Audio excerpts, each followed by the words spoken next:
बोलिए सदगुरुदेव की जय। नेट की थोड़ी प्रॉब्लम है, क्षमा चाहता हूं। ये काया है समृत केरी, काया की गत काहु नहेरी।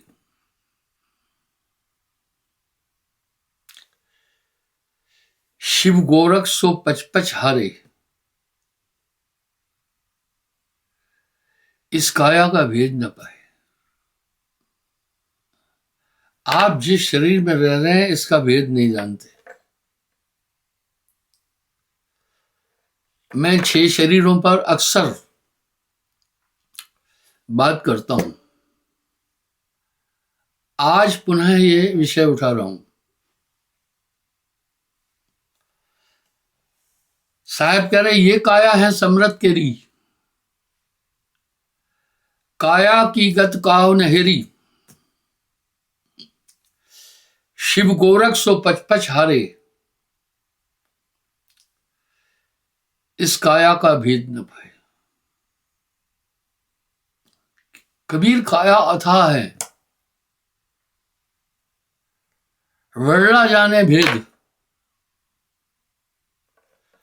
हर इंसान के अंदर 6 शरीर हैं, कौतुक है।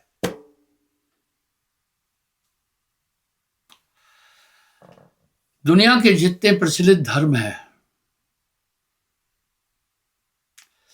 जब उस धर्म का अनुयायी मर जाता है तो सभी उसकी आत्मा के लिए कुछ न कुछ क्रियाएं करते हैं। इसका एक मतलब साफ है कि हम सब ये मानते हैं कि आत्मा अमर है।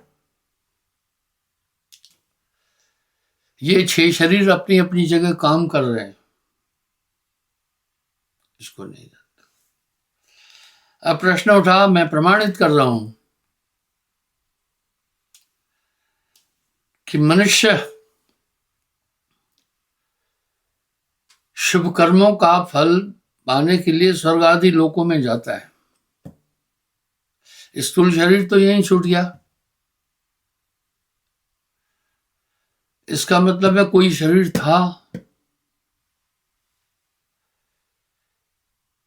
कभी कभी कुछ लोग कहते हैं कि हमारे को कोई ऐसी प्रेतात्मा सताती है।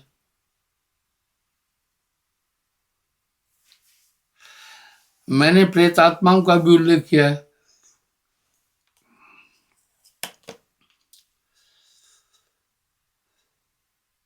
इन 6 शरीरों से बाहर आदमी निकल नहीं पाता है। एक से निकलता है, दूसरे में उलझ जाता है।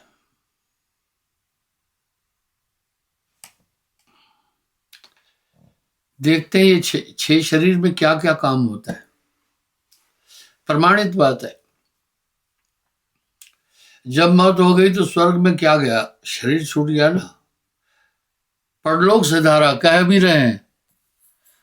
अरे भाई, कौन से शरीर से बैठकर परलोक से धारा? इसका जवाब कोई देता नहीं है। साहब ने इन 6 शरीरों का उल्लेख किया है। ये काया है समृत केरी, काया की गत काहु नहेरी। शिव गोरख सो पचपच हारे, इस काया का भेद न पाए।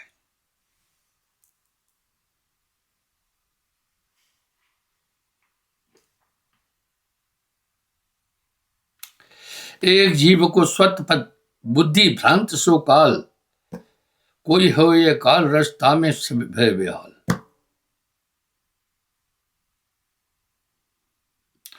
बेहाली को मतो जो त्यों सकल बताए, जाते पारक पूर्ण जीव नष्ट नहीं जाए। कह रहा है मैं बताऊंगा जिससे तुम्हारी आत्मा नष्ट नहीं होगी, यानी जीव नष्ट नहीं होगा।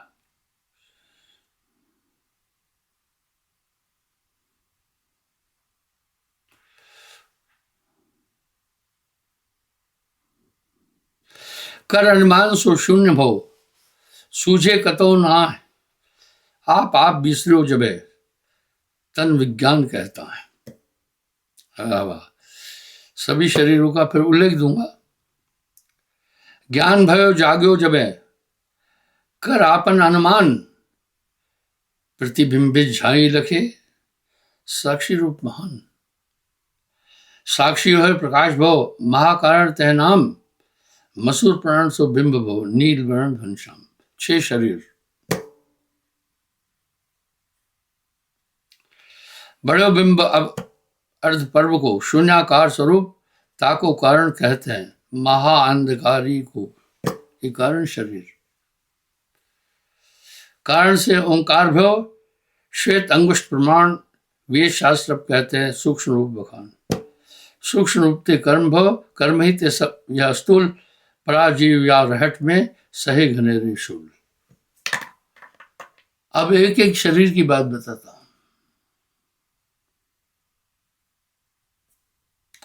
प्रथम है स्थूल जिसमें आप बैठे हैं।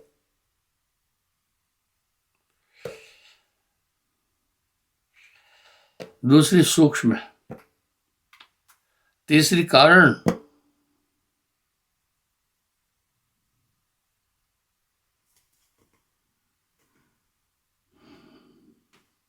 सुने, महाकारण,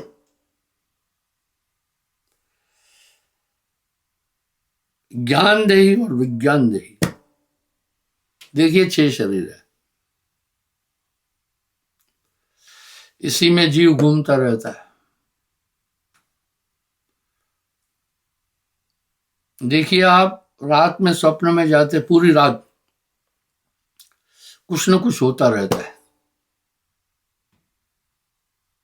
आप देखते हैं नींद में कुछ लोग हंसते हैं, कुछ रोते हैं, कुछ डरते हैं। सबकी एक ही कहानी है। एक देह से निकलता है दूसरे में पहुंच जाता है, मुक्त नहीं हो पाता है। अब एक प्रश्न उठा, कर्मों का फल भोगने के लिए स्वर्ग में जाता है। क्या है स्वर्ग में? एक शरीर गया, कुछ ब्रह्म रूप को प्राप्त होते हैं, पुनर्जन्म विद्यते।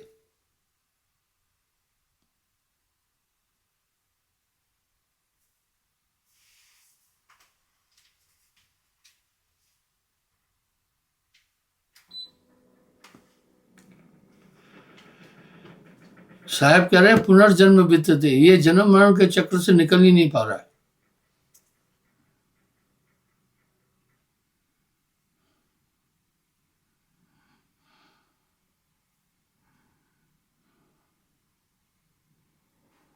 साढ़े हाथ, 3.5 हाथ ब्रह्मांड दे स्थूल बखान। हर एक आदमी अपने हाथ से 3.5 हाथ है।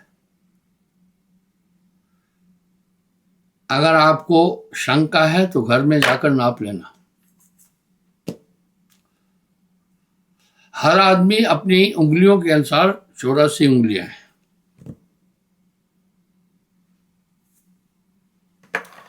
हर आदमी का हृदय उसकी उंगलियों के अनुसार 5 उंगलियां है।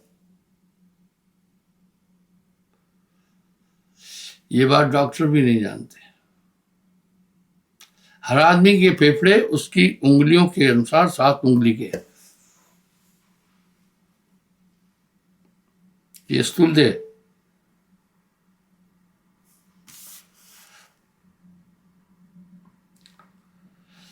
ये स्थूल देह ही है।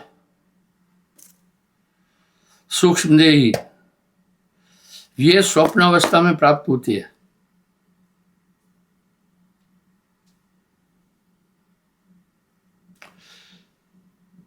आप देखिए स्वप्न में आप नाना चीजें देखते हैं, यही माया का खेल है। बाजीगर बंदर को सब कुछ सिखाता है, गाड़ी चलाना सिखाता है। आप देखते हैं सर्कसों में, लेकिन गठान खोलना नहीं सिखाता है।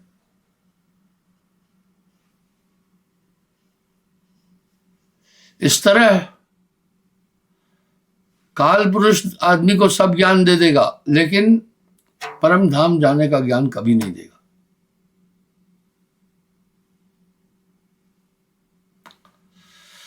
नट कभी मरकट को, बंदर को नहीं छोड़ता है, उससे उसका रोजगार है। इस तरह काल पुरुष इस आत्मा को नहीं जाने देता है। मन ही आए काल कराला,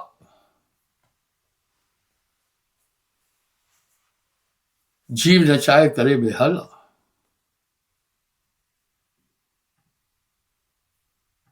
जीव के संग मन काल रहा है, अज्ञानी नर जानत नहीं।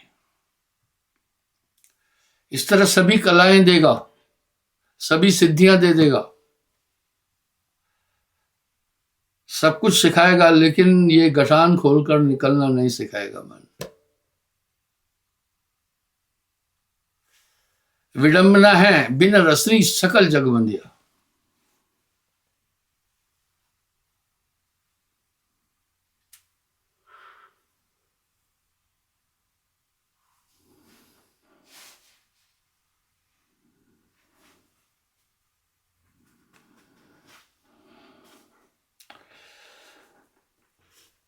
इस तरह आप सूक्ष्म शरीर समझ रहे हैं। कभी कभी बात करते हुए आदमी का ध्यान कहीं चला जाता है। आप बॉडी लैंग्वेज से चिन्हित करते हैं ये आदमी यहां नहीं है।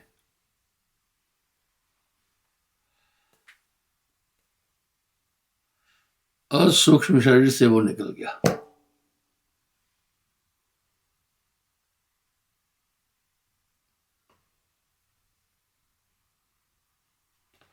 आप उसको झटकोरते हैं, कहते हो भैया कहाँ हो।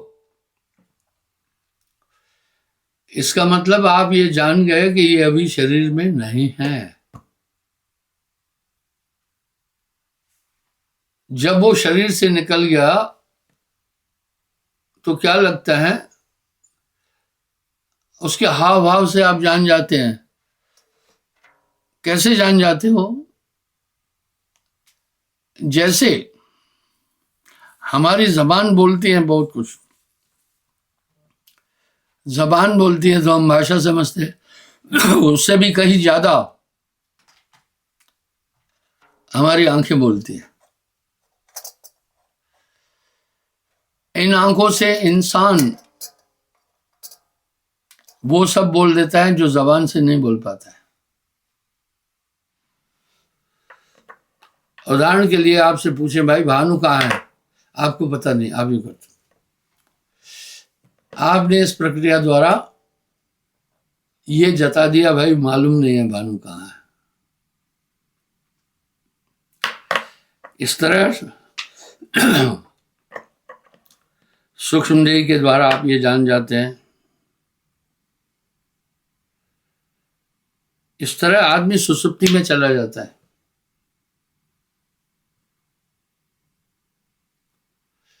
अभी से 1000 गुना कम चेतना होती है। आप नींद में होते हैं, शरीर से कितने बेखबर है। ये सब शरीर है।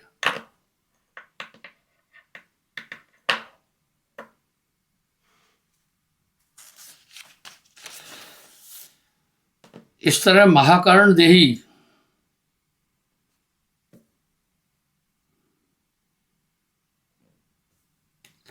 कैवल्य देही और हंसतन। आवरण वरण रूप नहीं रेखा, ज्ञान रहत विज्ञान नहीं उपजे नहीं, बिन से कभू नहीं आवे नहीं जाई, इच्छा निष्ठ अदृष्ट नहीं बाहर नहीं माए, मैं तू रहत न करता भुगता नहीं मान अपमान। मैंने एक बात कई बार बोली है, प्रेत आत्माओं में बड़ी ताकत होती है, और मैं ये मानता हूं दुनिया का हर आदमी प्रेत आत्माओं के शिकंजे में होता है। प्रेत आत्माएं सब पर हमला करती है। वो क्या चाहती है? शरीर चाहती है, क्योंकि उनका स्थूल शरीर खत्म हो चुका है,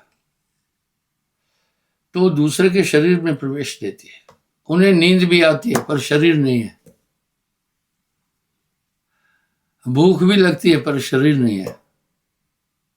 विषय विकार संभोग भी करते, इच्छा होती है पर शरीर नहीं है। इस तरह वो किसी के शरीर को ढूंढते हैं। मैं इस बात को कई बार प्रमाणित कर चुका हूं। ये शरीर में कैसे प्रवेश करते हैं वो ध्यान से सुनना। पर नाम की ताकत के बाद ये दूर भगते नहीं आते पास। भूत पिशाच हुए सब न्यारा।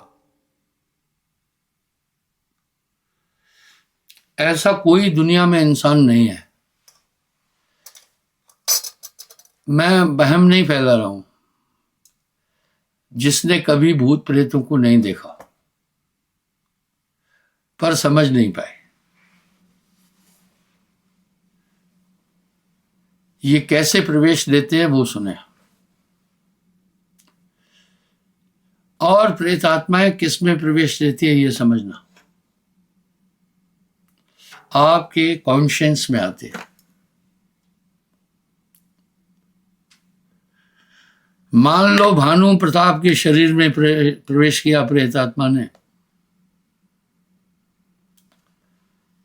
शरीर तो भानु का होगा लेकिन अंदर प्रेत है, वही सब काम करेगा। मैंने अभी आपके सामने एक बात बोली कि सभी के पर प्रेत आत्माओं का हमला सब पर होता है। सभी प्रेत आत्मा को जानते हैं पर समझ नहीं पाते।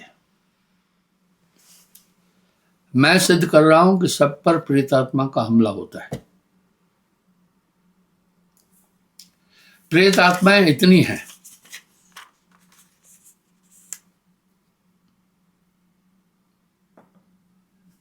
अगर एक एक आदमी के पीछे 30-30 प्रेत आत्माएं खड़ी करोगे ना तो भी बच जाएंगी।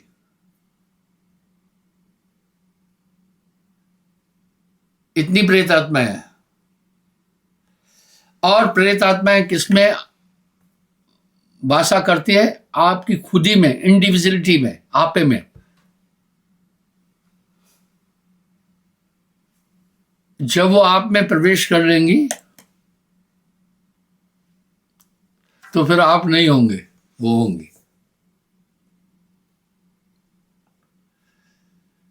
अब प्रवेश कैसे करते हैं, किन में करते हैं? जिनका कॉन्शियस कमजोर है, जो बोल्ड कॉन्शियस के हैं, उनमें नहीं जाती। ये ठीक वैसा है लैंड ग्रेबर उसी की जमीन पर कब्जा करते हैं जो लड़ नहीं सकता है। वो भाई भाई भी, एक भाई सबल है, दूसरा भाई कमजोर है, उस पर हमला करता है, उसकी जमीन लेता है। और निद्रावस्था में आपका सबकॉन्शियस कमजोर होता है। इसलिए ये आमतौर पर निद्रावस्था में एक बार बॉडी में प्रवेश कर लेते हैं।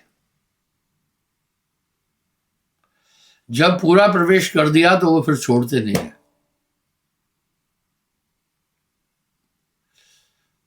वो कैसे होगा? जैसे मोनोऑक्साइड का एक असर है, उसमें आदमी धीरे धीरे बेहोश होता जाएगा और एंड में वो मर जाएगा। मैं मोनोऑक्साइड का अटैक जानता हूं। लद्दाख में थे, वहां ठंड थी, कमरे में सिगड़ी जलाकर रख दी थी, दरवाजा बंद। धीरे धीरे आग ने ऑक्सीजन को खत्म कर दिया। आग का अस्तित्व ही ऑक्सीजन से है। मुझे धीरे धीरे लगने लगा जैसे शरीर में थोड़ी बेखुदी आ रही है।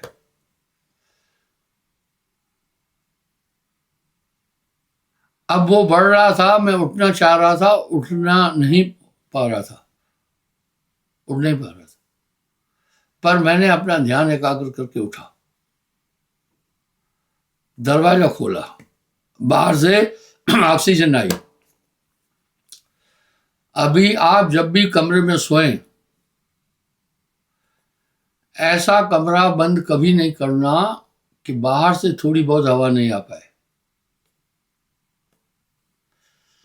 आजकल इसलिए खिड़की के दो पल्ले होते हैं, एक में शीशा होता है, एक में जाली होती है। इसी प्रकार प्रेत आत्माएं नींद में पहले आप में कैसे प्रवेश करेगी, उस समय कॉन्शियस कमजोर होता है, धीरे धीरे ऐसा लगेगा आप पर दबाव आ रहा है, पर यह दबाव बड़ा स्लो होगा। पहले इस दबाव में आपको मजा भी लगेगा, थोड़ी देर बाद आपको यूं लगेगा कि आपका हाथ इतना भारी है जैसे हिमालय पर्वत, आप हाथ नहीं ला सकेंगे।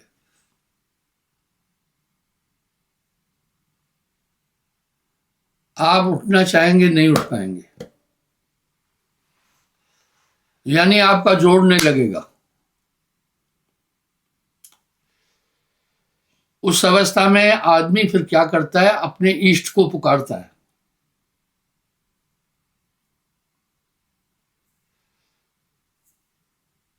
और वो ताकत फिर छोड़ दी, अगर इष्ट में ताकत है तो, नहीं तो वो आप में प्रवेश ले लेगा। जब प्रवेश ले लेगा आप गुम हो जाएंगे।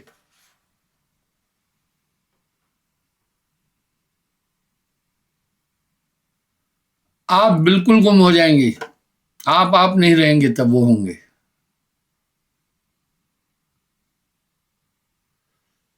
अगर बीच में आप उठ गए तो बच गए। एक बार जिसको वो पकड़ते हैं छोड़ते नहीं है।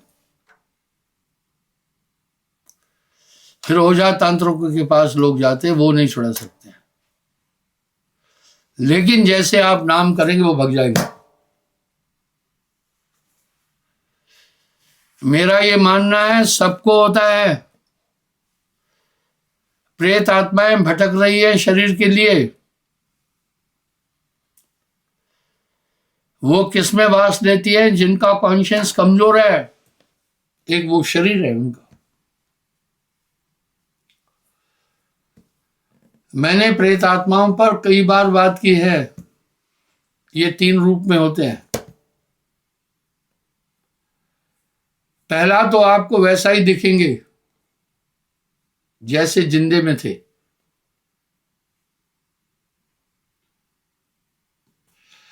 दूसरा आपको दिखेंगे नहीं, पर आपको लगेगा हम कुछ है।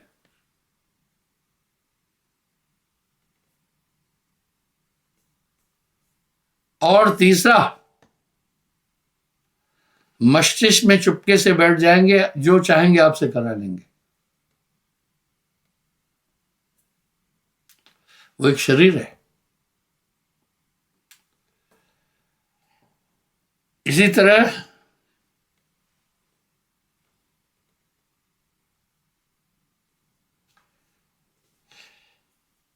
अब विज्ञान दे अवरण वर्ण रूप न रेखा, ज्ञान रहत विज्ञाना, नहीं उपजे नहीं बिंशे, कबो नहीं आवे नहीं जाए। इच्छा निष्ठ दृश्य अदृश्य, नहीं बाहर नहीं माए, मैं तू रहत न करता भोगता, नहीं मान अपमाना, नहीं ब्रह्म न जीव न माया, ज्यों की त्यों कर जाना। मन बुद्धि गुण इंद्रिय नहीं जाना, अलग अगय निर्वाणा, अलग अनि अनाद अभेदा, निगम नेत्र जाना।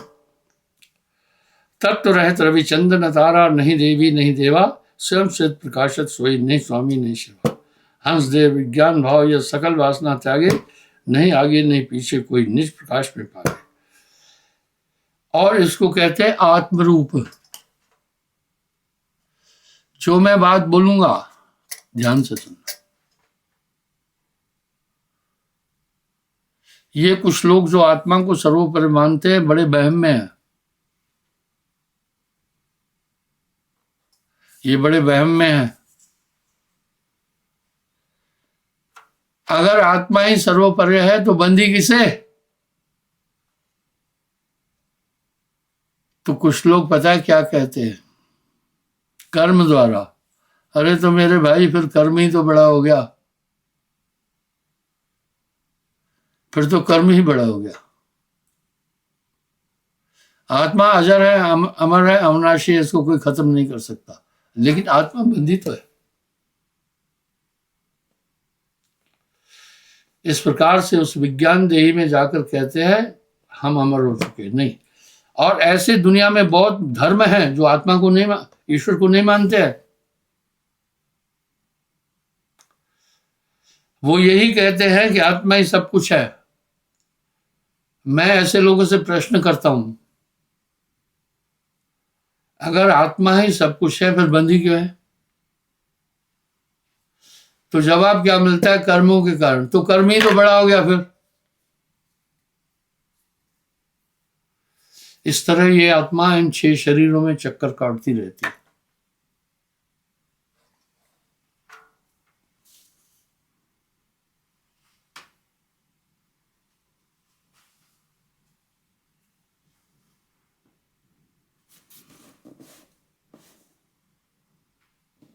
फिर केवल महाकारण, कारण सूक्ष्म स्थूल समान है। स्थूल सूक्ष्म कारण महाकारण केवल विज्ञाना भय नष्ट ये हेर फेर में कतौ नहीं कल्याणा।